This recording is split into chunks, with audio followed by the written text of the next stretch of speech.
Are you curious about Gestalt language processing? You are not alone. Join me, Corinne Smoose, and speech therapy PD for our podcast, The Gestalt Get Together. Our episodes try to balance the enthusiasm and excitement about GLP and its associated intervention ideas, as well as a healthy dose of skepticism about how to understand and integrate this paradigm shift into your career and the field at large. We hope that you can get together with us to learn more about Gestalts. Welcome to the Speech Link. I'm your host, Shar Beauchart, and I invite you to listen and learn practical strategies from experienced experts to take your therapy to the next level. Getting a child to say a good sound is one thing, but getting them to use it consistently is another. Now, you know the Easy R program for getting the but what about generalization? Well, what about the new R speech practice audios? Kids love to practice them, and you quickly access them via QR codes. Go to speechdynamics.com to take advantage of the 40% off sale price. Do it now. A couple of things here I'm going to just before we get started. Financial disclosures. Both Jennifer and I do receive a small honorarium from speechtherapypd.com for this podcast episode, and we have no non-financial disclosures. Okay. All right. I would like to heartily welcome everyone here to this live SpeechLink podcast. And of course, it's sponsored by speechtherapypd.com. And you are welcome to participate as we go along. Feel free to type your question or comment into the chat. And toward the end of time, or if it's more appropriate during, we'll just kind of figure that out as we go along. We'll read it, and our guest, Jennifer, will respond. I'm Shar Beauchart, your speech-language pathologist host. And our goal here is to connect or link with outstanding professionals in our field. And we're going to dig in and then pull out those gems, those practical gems, so that we can improve what we do to help those that we work with improve what they do. And to help us do that today, we have our guest, Jennifer Gray, MS, CCC-SLP.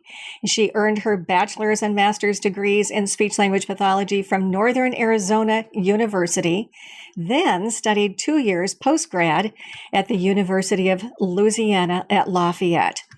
She has taught speech and fluency at the undergrad level and speaks at local, state, and national conventions. In addition, she's written a variety of articles about speech production. She has over 20 years, which she doesn't look like it, 20 years of experience working in universities and public schools and private practice and early intervention settings, treating speech, language, and feeding delays and disorders. Now, in the last 12 years, she has specialized primarily in communication and feeding for those with intellectual disabilities and motor speech disorders, particularly those with Down syndrome. She is the owner of Gray's Peak Speech Services in the Denver area, where she and her team of SLPs specialize in childhood communication, speech, motor planning, and feeding disorders. She trains families and caretakers and therapists and educators. Her passion is to continue to seek and innovate evidence-based practices to ensure functional outcomes for educational, social, and independent living success. Those are very good goals, Jennifer. Welcome to the Speech Link, Jennifer. Thank you. That seems to get longer every time. And I'm like, wow, I do a lot. Doesn't always feel like it, but Yeah. Well, in 20 years, you can get a lot done. Yes, you can. Yeah, it is amazing. It is amazing.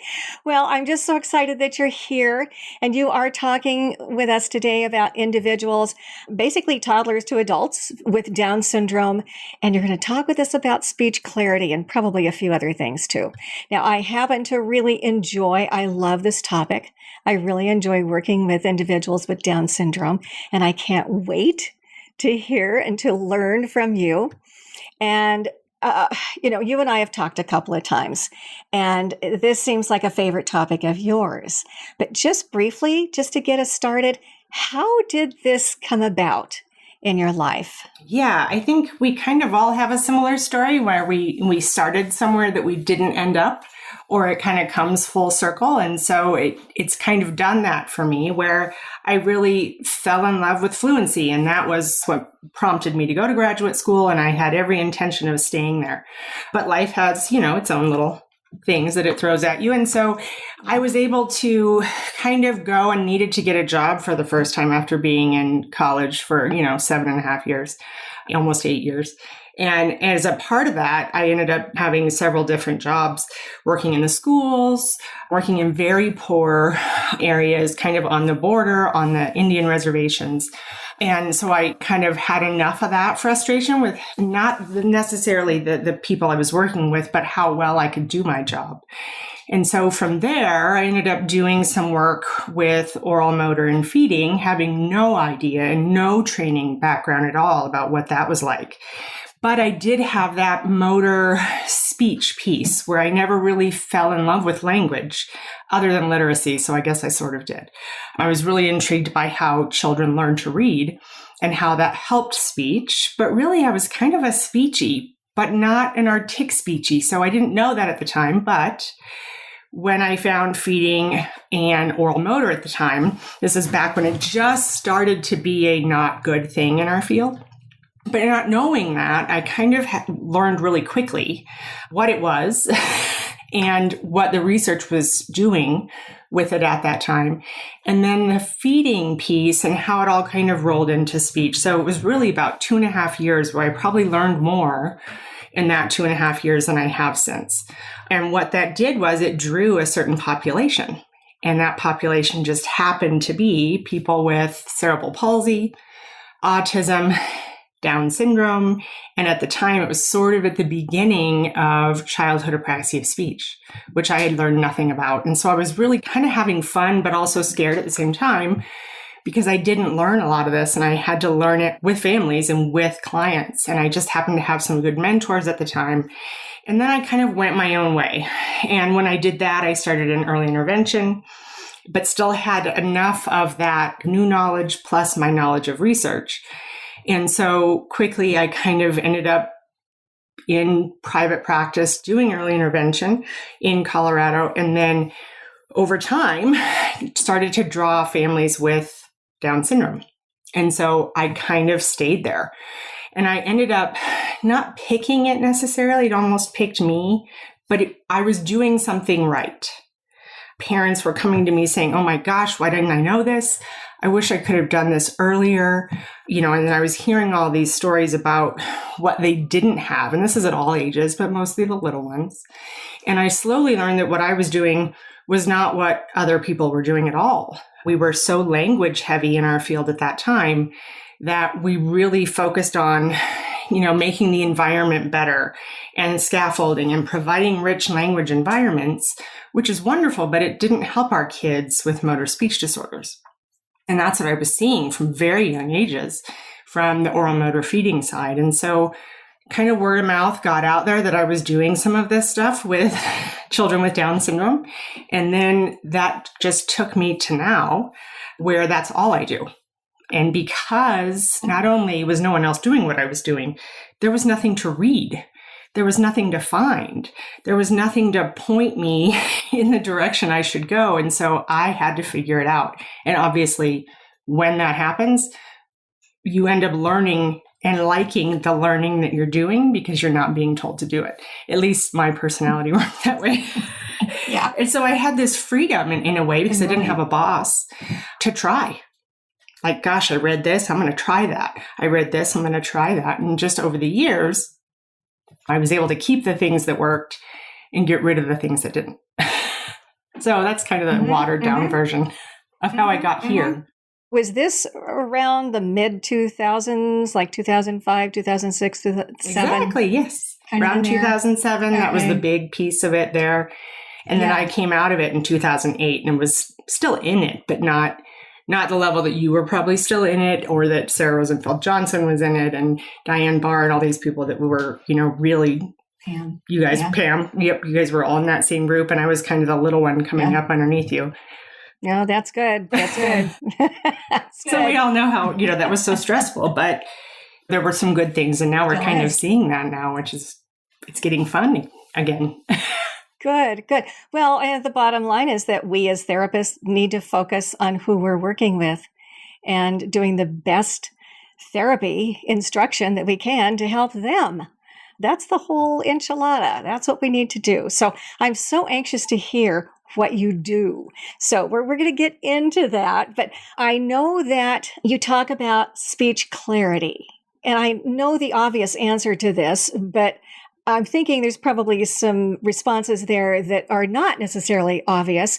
So why is speech clarity important, especially for the Down syndrome population? And I have to ask myself this question probably once a year, because sometimes I can get off track and I chase other things because there's a lot of other important things. But what I always come back to is no one else was doing this. And so I was seeing children from 3 years old where they're not supposed to have a lot of clarity, but maybe they weren't talking at all, really, and they could be. Mm-hmm. And then I was seeing my 8-year-olds. For some reason, that was a magic number. And then I would see 12-year-olds and then 16-year-olds. And I was like, oh my goodness, it never gets better.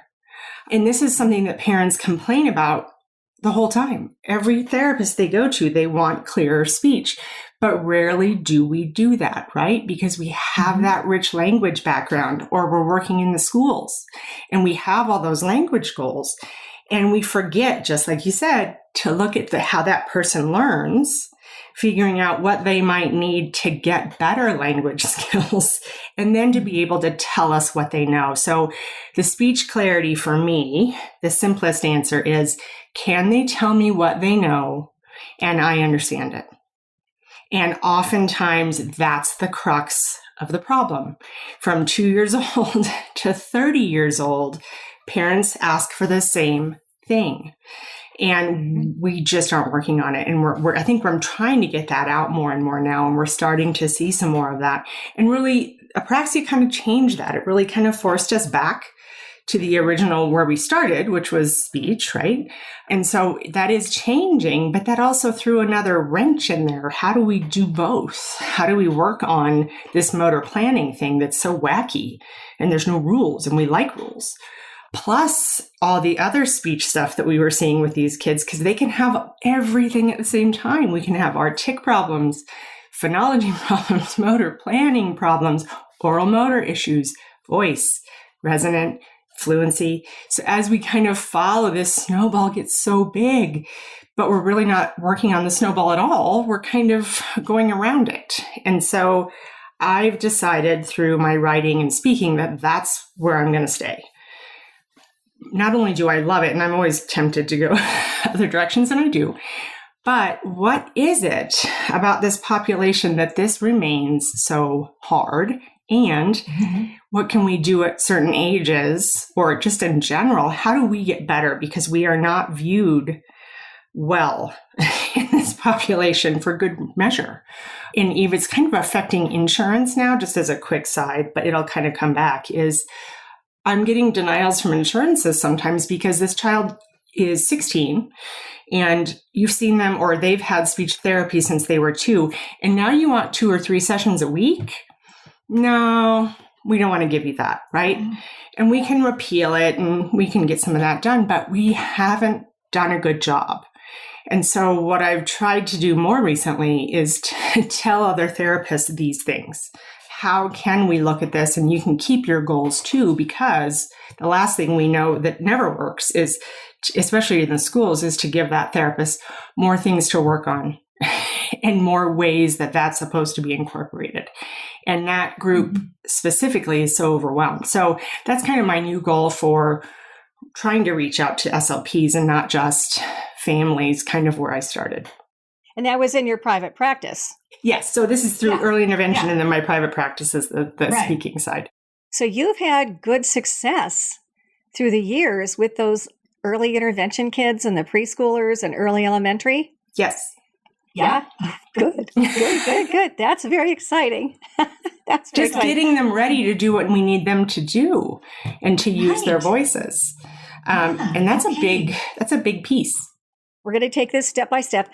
Are there barriers to, obviously there's some level of barriers. You were talking about, we just don't get in there and remediate these kids, especially early on. So there's something going on. what are some of the barriers? The other reason I use the term speech clarity is communication. That word right there, we're going to work on communication. That's the barrier, because these kids are extremely good communicators. It's really rare that we have trouble understanding what a young person, either going into pre-K or K or first grade, they're so good at other ways of communicating without using speech that we don't notice that they haven't done it. Their facial expressions, their ability to use gestures and sign language, and they're smart and they're sneaky, and they can kind of, one of the stories I tell is that I would get a lot of hugs in therapy. We'd be working on something and they'd reach over, give me a hug and be like, oh, thank you. Until it finally hit me, wait a minute, you're trying to get out of this. And so having to teach parents that right there could have been a sentence. They manipulate, right? That's what kids do.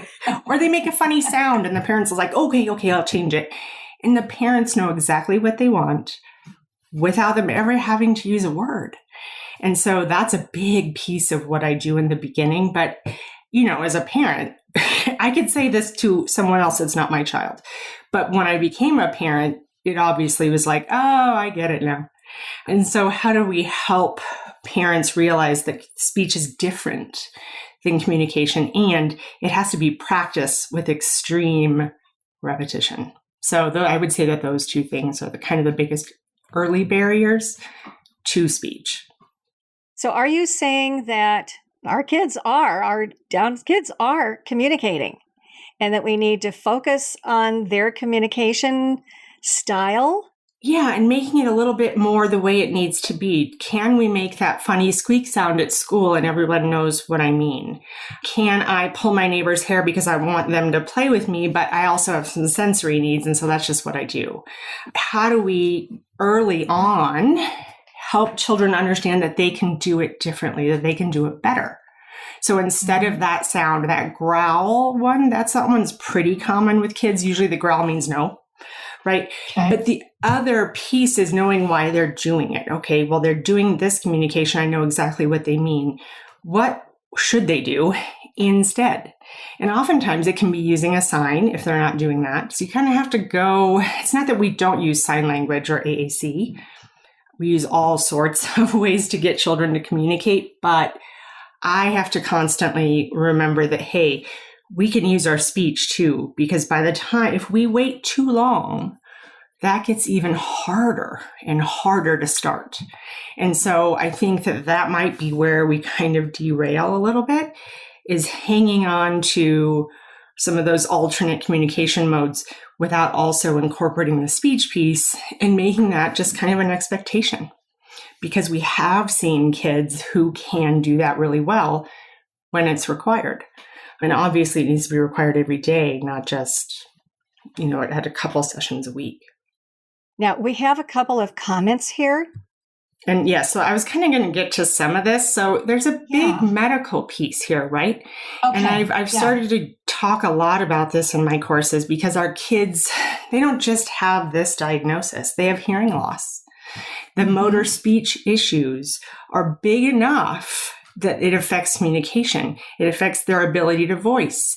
It takes children with Down syndrome, because they have dysarthria, which is a muscle weakness in the entire body. So it includes the speech mechanism. It takes them 2 to 3 times the energy to produce voice. So going from quietness to they have to push twice as hard to get their voice to project. So now all of a sudden we understand why they push so hard physically, why they need and they like that deep pressure, why they might bump their neighbor really hard, but they didn't really mean to, or they grind their teeth, or everything's kind of exaggerated, right? And that's the dysarthria. And so then we have kind of that dysarthria, the hearing loss. We might have some feeding issues, reflux issues. We're learning now with a lot of the medical research that's kind of trickling down that their oxygen levels are always low. So they're always kind of half here. Almost all children with Down syndrome have sleep apnea. They haven't slept well ever. And now we start to look at these behaviors that we used to think were part of Down syndrome probably aren't. They're more a problem of sleep apnea or nasal, a lot of that stuff that comes with having a smaller nasal cavity, a smaller palate. That's why the tongue is low and out in front. So we can get to some of those early things, not just for speech, but for sleep, for eating, for energy, for attention. And so now this snowball that we talked about before is really big. And now there's like 3. And so it's really complex, but it sort of isn't. If we can go back to what you said before, if we look at each person and what they need, we can know their history. We can know maybe why they're having those difficulties in those different areas. And so I do a lot of education for parents. And even if they know that this is part of the syndrome, we sometimes have to remind them, hey, how are they sleeping recently?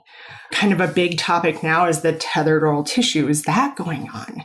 We can get our tonsils and adenoids removed, but they can grow back. And so we kind of have to keep a finger on a lot of that medical stuff.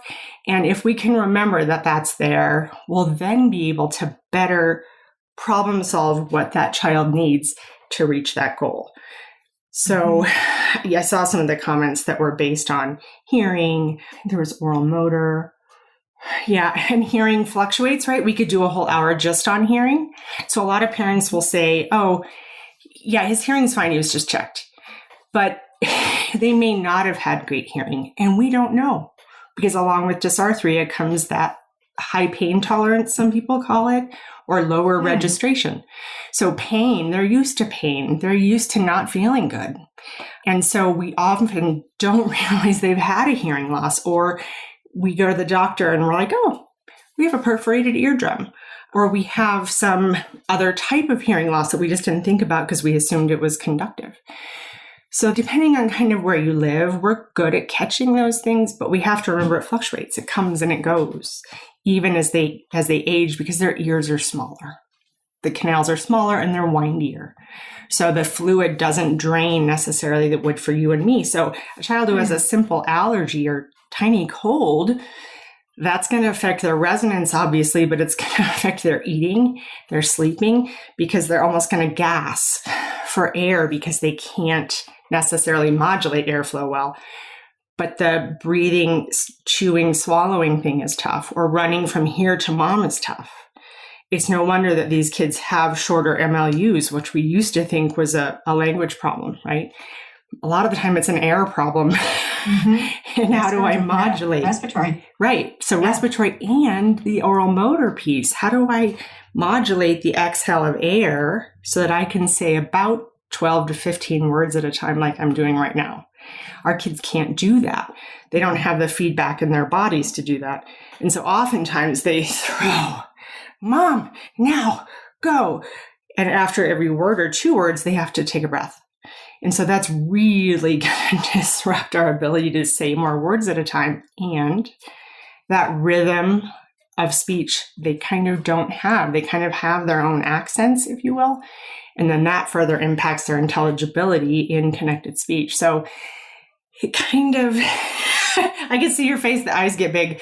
Yeah. So that's kind of why I've hung out here, is because it does seem like a lot. So how do I get this out there so that we can kind of look at it without feeling like we're drowning?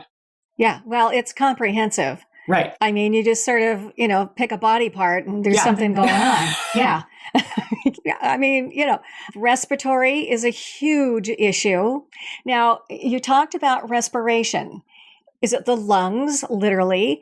Is it, the size of the trachea and so on? Does that have a factor? Or is it just the muscles around it that provide support? Because we know that there's the hypotonicity with our Down syndrome population. I mean, what is that? Because that respiratory piece is hugely important, for carrying all of the language, and the expressions that we want to make. So what is that? And how do we know? Can we parse that? Or is there a professional that knows about that kind of stuff that we can investigate? Do you know what I'm saying? How do we know? Or are they just fatigued from, sleep deprivation and they just can't get the air out. It's everything. And I've gone to a lot of these medical talks within the Down syndrome communities, and it kind of starts in every cell. As terrible as that is to say, but they have their metabolism. So they metabolize oxygen differently in every cell of the body. That's why we have obesity without heart disease, obesity without diabetes. There's all these neat things that, if I can say that, neat, but T21 is now being studied by the medical profession, and it's kind of trickling down and it's answering some of these questions. So most kids are born with a cardiac and pulmonary problem, right? So we have the holes in the heart when we're little. That always affects how you use air. But your body also isn't metabolizing oxygen the way ours does. So it starts that basic.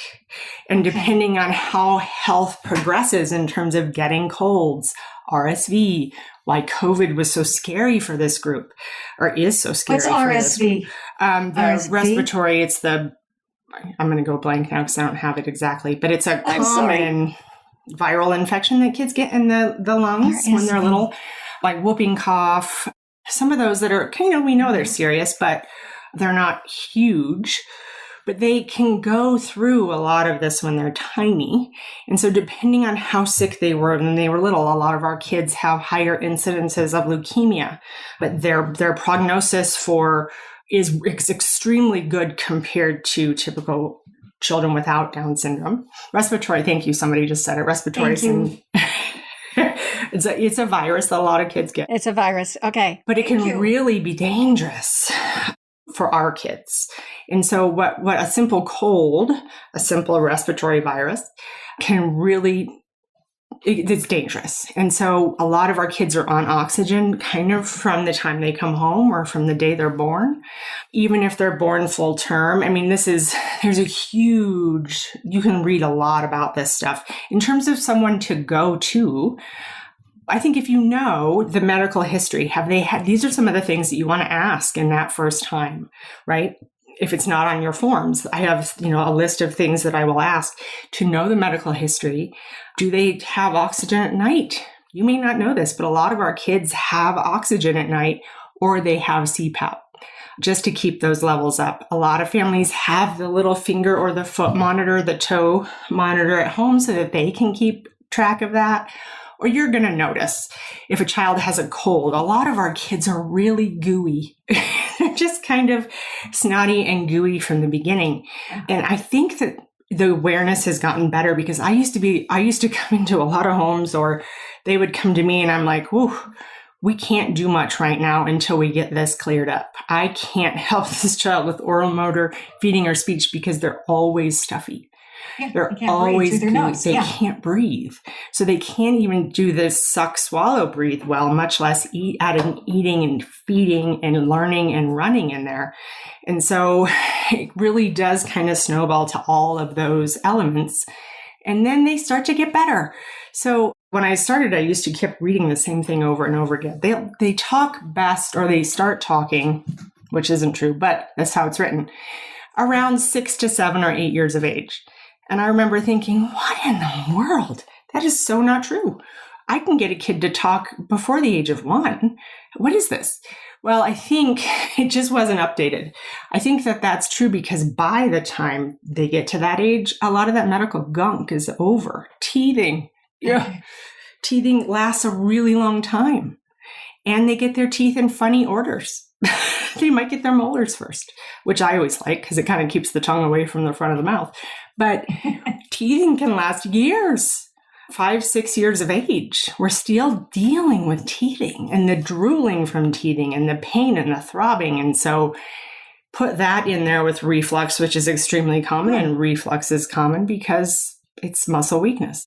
Okay, so that's with the primary dentition? Yes. So then what happens with the secondary, the adult teeth? Once those little babies are gone, it gets much easier. Now, they might have some missing teeth. So they might have a lot of dental work. There's a lot of people looking at, can we expand that palate? And we would do it when they got older. And now we're looking at doing it when they're potentially younger. And does that have an effect? I think we're done doing some of the, kind of the archaic things with, cutting the tongue and things. Oh, thank you. I had a couple of kids that had if here's the tongue, they took out that section and then brought the edges together. And it didn't work. Really? No, it didn't. And it was just a horrible thing to do to a little person. Macroglossia is extremely rare, even in the Down syndrome population. It just appears bigger. One, they have low tone, right? That hypotonicity. And two, the palate is smaller. So the top of their mouth is smaller, so there's less room. So everything appears bigger. We know that now. We also know they have that jaw jut, right? That open mouth posture, which is a breathing issue usually. And then we have a lot of jaw sliding and jaw jutting, right? Because we have a lot of tongue thrusting. So that tongue thrust, I've really never not seen it. It's still kind of common to say, oh, we can't say that's a part of Down syndrome, but it is, because the tongue that's really kind of its path when the mouth itself is slower or weaker, not slower. But we're getting better with that. But we are looking now, what happens if we expand that palate? Would that help? Probably, but I think the research there is still kind of up and coming. If I could interject something here, something that I learned a while back is about craniofacial bone growth and looking at kids with Down syndrome. I mean, you have the vertical growth, and then you have the width. You also have the length, like from back to front. And Down syndrome individuals typically have a shorter head this way. And so that makes sense that you're going to see more of the tongue because they have less space this way as well as this way here on top. So it's like, what do you do with it? Yeah. And then the jaw keeps growing, right? So this piece here can keep growing until what? I think it's 18 to 23, depending on what you read. Yeah, for females, they tend to max out and stop growing, I've heard around 16, 17. And then for males, around 20, 21 is what I've always read. But yeah, and so everything continues to grow. Yeah. So we're hitting this analysis piece, and it's pretty comprehensive. Before you go on, keep your thought before we go on. Do you have any materials, any comprehensive analysis, little pieces of paper, files that you'd like to share with us? Do you have lists of this so that we don't have to reinvent the wheel? Do you have anything like that? I'm making them. I don't have them yet, but I can put something up on my website soon to kind of give you like a checklist, like, hey, what is this, and this looking like? There you go. And then a little bit of why, right? Because we can know that we're supposed to check on these things, but if we don't know why, what's the point? That's right. You got to have a rationale. Yeah. Yes, I can do that. Okay. And I do have that questionnaire for parents too, where they're questions simply based on people with Down syndrome. And so you can get richer answers there. And I've just kind of absorbed these over the years, but I'm just now starting to finally put them out there so that people can have something to use rather than go out and read all the references that I gave them. Yeah, because this is huge. And they really are a comprehensive analysis job. I mean, we're not just looking here. I mean, it's comprehensive. And I think a lot of us have known many of these pieces for a long time, but it's so very interesting to listen to you because you're putting together the pieces. So is there anything else that you want to say about the analysis part so that we can slide into the therapy? Just figuring out why they're not using their voice or what happens when they do use their voice. And by voice, I mean speech. But I am looking more, we'll talk about voice in a little bit maybe, but are they trying or learning or expected to communicate orally in addition to all the other ways that we are exploring, right? Because we have to do that analysis and then we have to explore to find what works. And not only what works for the child, but what works at home. And so that's kind of another layer, and then that can get us into treatment. But knowing the medical piece, remembering that speech is a part of communication and a part of language development. And then I'd even throw in, when I make this, you'll see it, but how do they learn? What do we know about the way they learn so that I can choose my materials better? And I have a big piece on that. For if you know how they learn, it becomes very simple to know that this will work and this will not. So how they learn, and you're talking in general terms, or how they learn about communication, or how do they learn like moving into their ABCs? All of it. All of it. Yes. They have an intellectual disability, right? This is the category we have. And that's being challenged here and there because there's so much going on. But basically, they learn differently. They have strengths and weaknesses. And I'm using the proverbial they we're not supposed to use. But when we do have a common diagnosis, some of this is true. And we just throw away the little ones that aren't.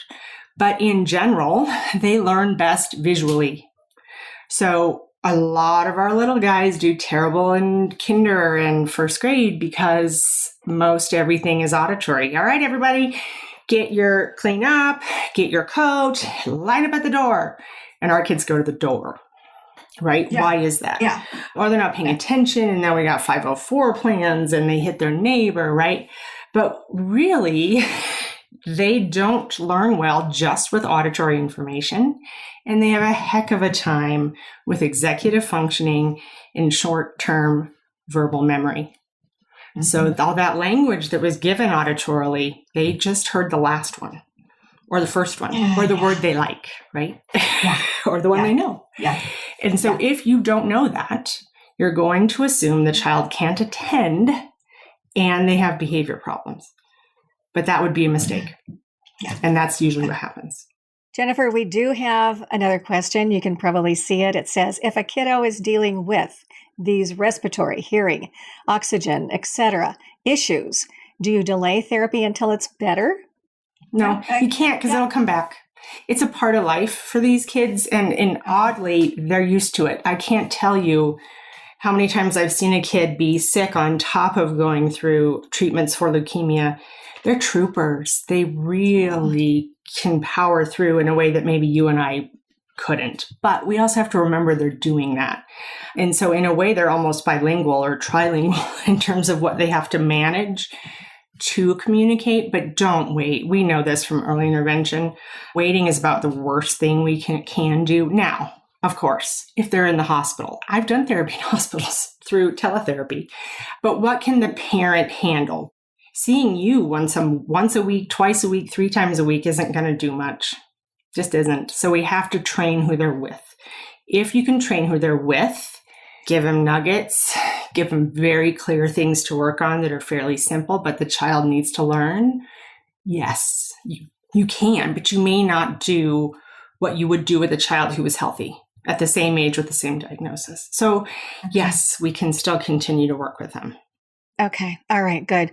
Well, let's move into therapy and I know that in our title, we have the word clarity. So should we sort of just zero in on that? Where would you like to start with your therapy piece? So I said before that oftentimes our kids have more than one speech diagnosis. We might be having articulation, phonology, motor speech. We oftentimes get questions, okay, well, which one? Do I work on this sound? Mom says he doesn't say this sound. I'm going to work on this sound. I'm going to say this, and it's not liked oftentimes. Don't work on sounds. When you listen to this child talk, it's not the sounds. It's never, well, it's not never. It is a little bit in the beginning, but it's not. It's the way it's all put together. And so obviously we work on sounds. You can't not, but there's some really fun research coming out on vowels with this group. And one of the biggest treatments is using melodic intonation.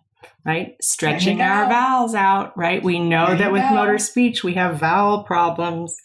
Oftentimes, it's not the sound. So if you work on TH or you work on F, I have a bunch of funny stories. It generalizes weird and it stresses everyone out. Because remember, they can't remember those little things at the time that they're talking. And so one of the things I always say is, how do we know we're getting better then? How do I know what to work on and then show that we've improved? What can the listener attend to? Are they attending to how the child said what they did say, or are they attending to what the child said? If we're attending to how the child said it, we need to sit there, record your sessions, and watch it back and watch it back, watch it back. Try to figure out what's going on there. And it sounds boring, and it is, but I can't tell you how many aha moments I've had where I'm listening and I'm like, oh gosh, it's resonance. The whole thing is resonance. Their jaws all over the place. I mean, simply give yourself a jaw jet and say your name, Jennifer Gray. That's okay, maybe in one word or 2 words, right? But now try to say a sentence with your jaw forward.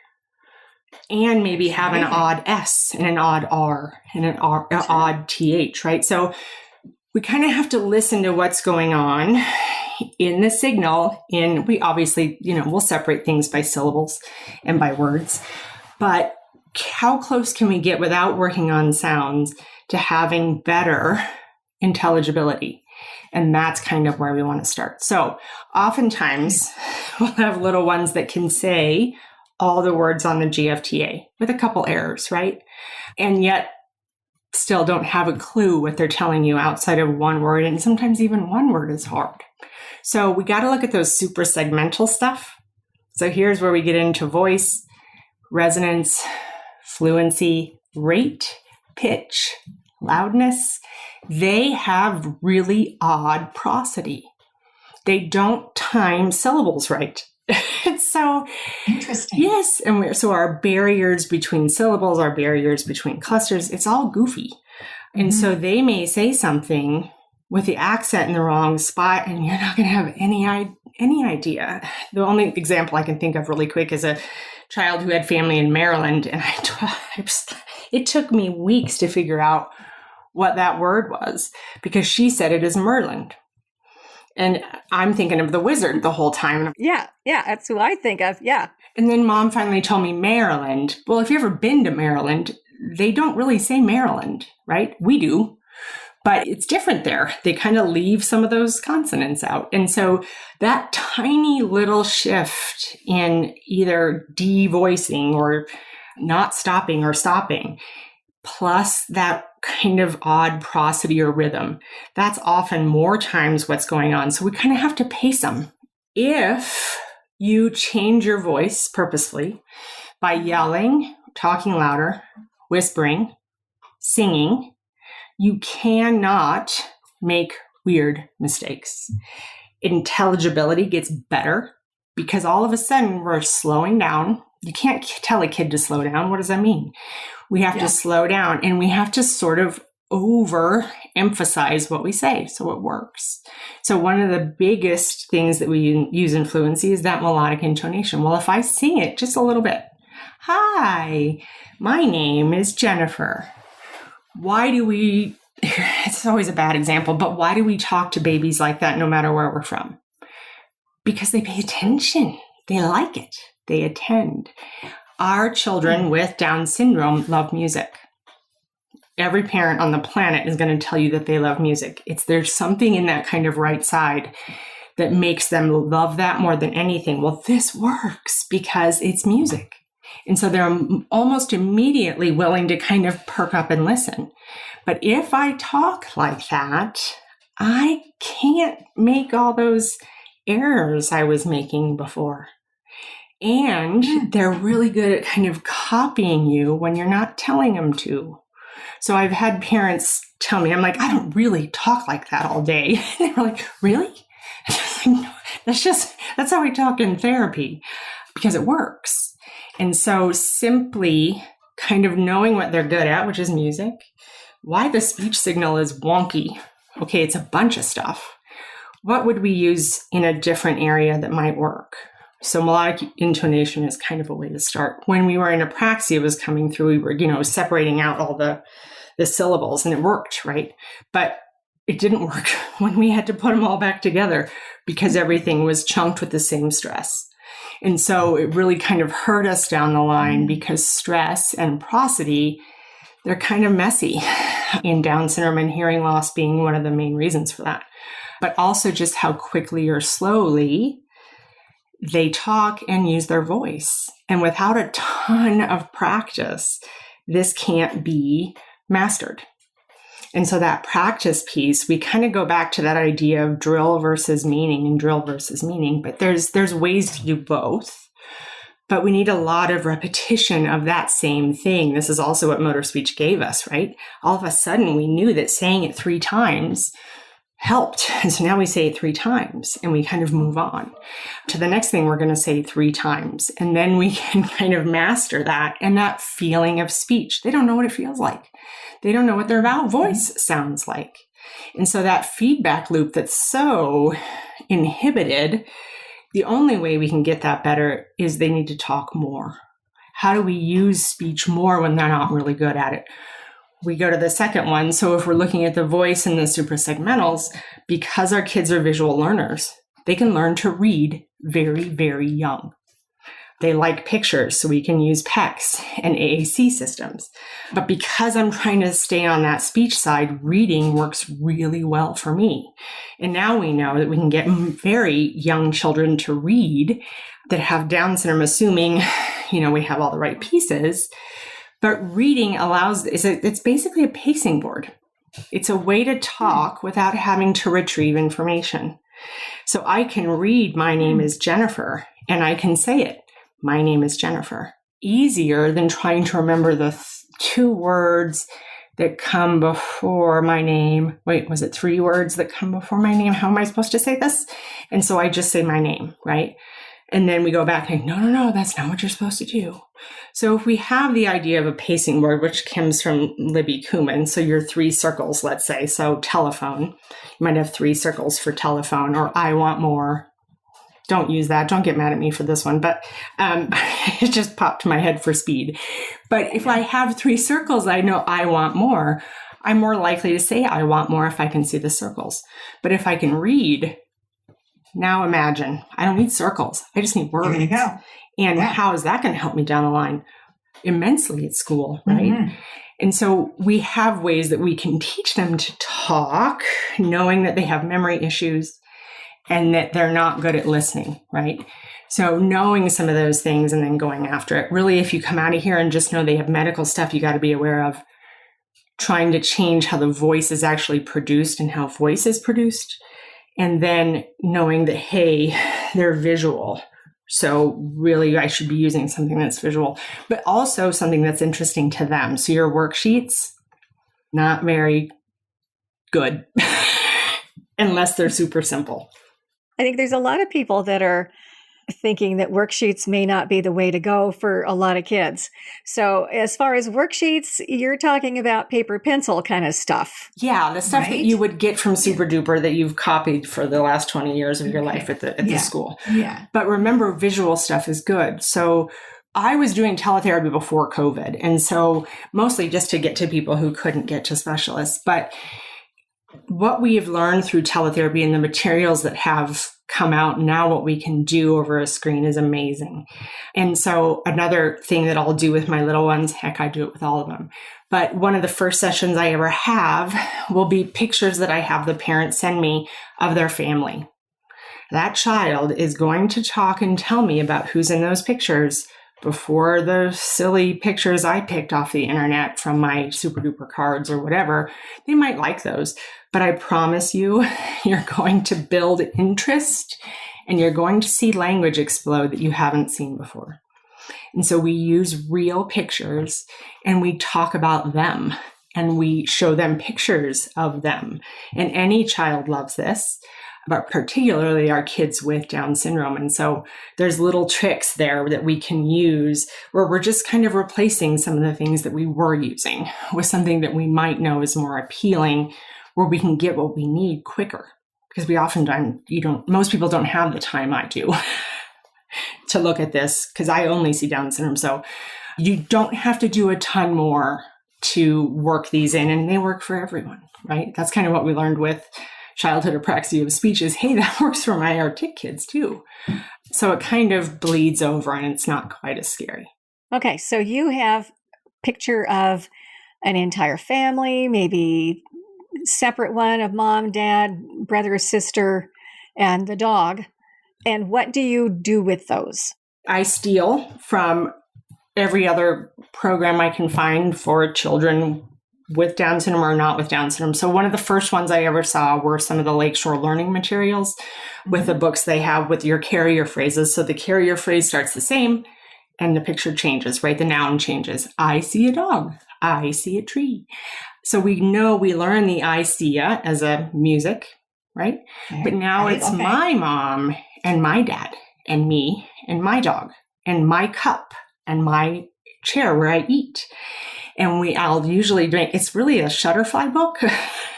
Think a Shutterfly book, but if you're doing teletherapy, you can use PowerPoint.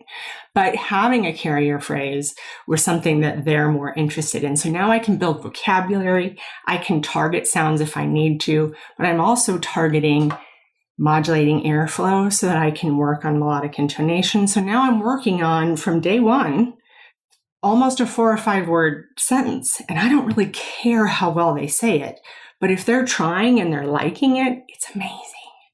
And I can plug some other reading courses that do this brilliantly too. The one I'm using more recently is called So Happy to Learn. And the person who has created it was a special education teacher. I hope I get that right. She's not an SLP, but she was tasked with helping children with Down syndrome learn to read. And so a lot of what I was already doing, she does too. And so it was kind of fun. And so I'll take some of her stuff and build it into my ICEA books, right? And just that repetition of doing it over and over again, that musicness of it, she adds in like a wand or a pencil so we can point to each word as we go. And this is extremely powerful for these kids. And it turns out that I can do all of this, all of my goals within a book. I heard the name, she calls herself Mrs. Brown. I just forgot her first name. That's the author of So Happy to Learn? Yes, I think okay. Mrs. Brown. But her program, So Happy to Learn. Well, we can Google that. But a lot of the reading programs are kind of like this. And so my personal book, you'll see it in the research, is called a personal book or an autobiographical book. So first session is I might have 3 or 4 pictures from mom. I'll throw that in there. I'll meet the child and I'll figure out how complicated I need to make those slides. And I can immediately get a language sample almost because they're into it. And then I do certain things in therapy, like leave the book out. I can't tell you how many times parents will come back to me and be like, oh my gosh, she sat down in the corner for an hour and read the book to herself over and over again. Grandma came over and she took the book to grandma because all of a sudden she was empowered. She had a way to communicate, and it didn't involve a computer grandma had to learn, right? It's a simple thing. And actually, the first one I ever saw was a potty training book a mom showed me. He brought me the book, and I was like, what is this? Made out of construction paper. Pipe cleaners were the bindings. She had laminated it, and it was every step from I'm playing with my toys to I'm washing my hands. From an OT, of course, they always have the best stuff. And it had a sentence on each page of what he was doing on each page, and he potty trained this way. And he was a late potty trainer. It was a struggle. And so I took that. It was so powerful. I took that, researched it, and sure enough, it's a thing, right? And so kind of from there, that's what spurred. I was like, everything came together right there from a field that I wasn't really looking at as much as I should. And then same with some of the learning stuff that you and I go through to kind of help ourselves be better day to day. A lot of that stuff is good too, that we forget that our kids are people. And this is hard. How can we make it less hard? How can we make it that they want to do it and then have, and understand? And it's funny, you think about, well, what about the older kids? Sometimes I'm using a lot of the same things, depending on what they've had prior to seeing me. And it kind of changes as we age too. So a lot of what you're going to learn with the littles, you can still use with your older kids and you just change it based on what they need, either what they need at home, what they need in the community, what they need at school. Yeah, just adapt it.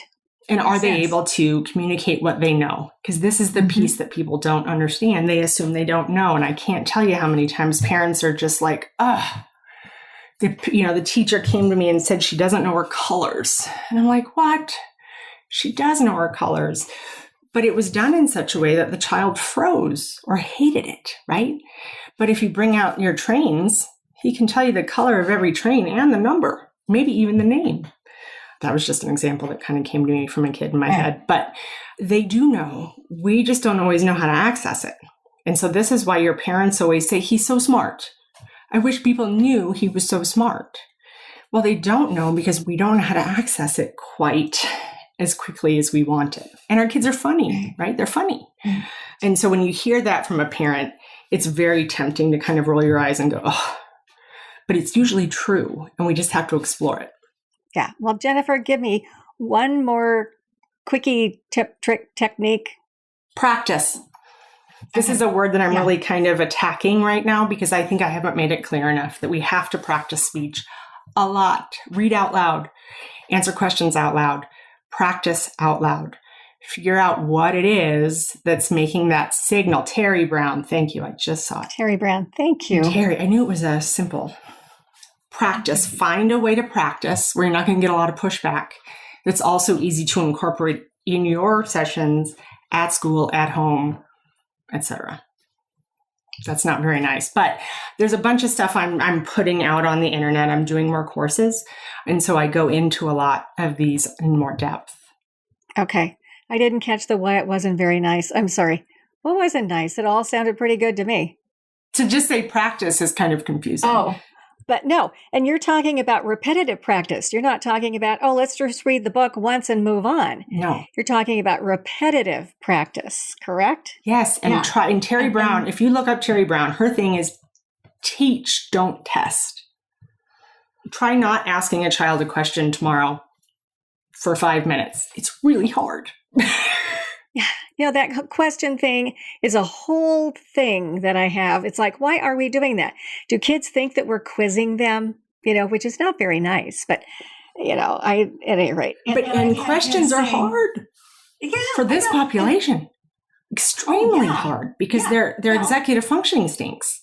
Yeah. And so they don't answer the question, not because they don't know the answer, because they weren't sure what to attend to answer. And how long was it from the question to the answer? And so all these little tiny things in there. Yeah. It's lots of little detailed issues happening there that we need to be aware of.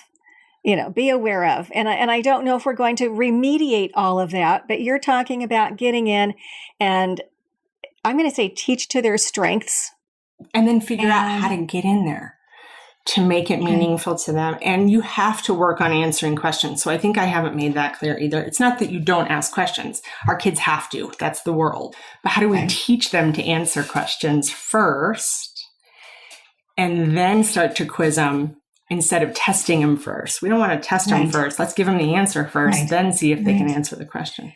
Yeah. Well, Jennifer, I'm thinking that's going to be podcast number 2. I know everybody is always I know, we just scratched the surface here. Yeah. No, I'm totally serious. I need to have you back, relatively soon, because this is very interesting. And you have a lot of strategies and techniques and so on that I'm sure that we would all just love to hear and to use. So I thank you. Thank you so much, Jennifer, for sharing your amazing and practical insights with us. You are super knowledgeable. And thank you for getting in there and learning all this and researching it and working with your kids and then sorting it all out, because it really is. There's just lots of needles in there in this haystack. Yes. And this kind of prompts me to start to put it together so that other people can learn. Please do. Yeah, please do. It's time. Just do it. Okay. All right. Call me. Okay. Call me. Okay. All right. Thank you so much. Thank you. And I want to thank all of you for being here and for tuning in and for continuing to get the word out about the SpeechLink podcast, where you not only learn about practical information, you earn CEUs. And I greatly appreciate your positive comments and your reviews and your support. And as you may know, the SpeechLink meets every other Thursday at 7:00 p.m. Eastern Time. And the next time that we meet is August 12. Make a note. Same time. And I've got there Sherry Gross, who is an experienced SLP, and she's going to share her knowledge and expertise on selective mutism. Real world info and answers for SLPs. Boy, I've had a couple of selective mute kids and didn't know what to do with them. So that's going to be really great, just like tonight. So as you know, when we wrap up, just log into your speechtherapypd.com account, take the quiz, do the evaluation, and print out your certificate. And in a few days, the audio version of this episode will be available for free on all of the popular podcast apps like Apple Podcast and TuneIn and Spotify and Podbean and all of those. And do know that you are greatly, greatly appreciated. And thank you so much for all that you do with your speech kids. See you next time. Bye-bye. I'm thrilled you tuned into the SpeechLink. I hope it was helpful. Just leave a quick review and subscribe to be part of a select group that receives every episode. For CEUs, go to speechtherapypd.com. And for everything else, visit sharpauchart.com. There's free materials, articles, books, and my blog, Therapy Matters. Thank you for all you do. See you next time.